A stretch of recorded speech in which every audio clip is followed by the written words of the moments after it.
If you're ever unlucky enough to open up the Google, there is a million people out there that want to make you have your wedding a particular way. Me, I'm not that guy. I'm just a guy trying not to fall down a hill after doing a marriage ceremony, and also provide a little bit of content for you so that you can have an awesome wedding. My name is Josh Withers. I'm presenting the Rebel's Way to Getting Married. We call it the Rebel's Guide to Getting Married. Today, it's about making things and people do things. I'm going to start it by saying, I'm not your mum, you can do whatever you want. But in my experience at marriage ceremonies, seeing people try and make kids do things, and equally trying to make animals do things, never works out. And this is one of those tips like, well, Josh said don't do it, but don't do it. But if you're going to do it knowing the circumstances and how it's going to work out, particularly animals.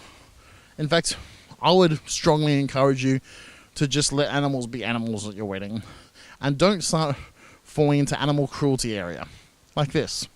Minutes after a butterfly has been released from a ceremony, it starts blooding around.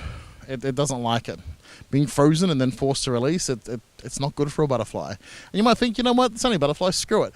But also, like, do you want that to be the symbolism of your wedding? Like I froze an animal and released it and it didn't die until 5 minutes later? Anyway, you just can't make animals do anything. You just can't. You can try and train them and encourage them, but it's a wedding. Just let your wedding be, which is my tip for having kids at your wedding as well. Don't try and make your kids or anyone's kids do things. Just let them be kids.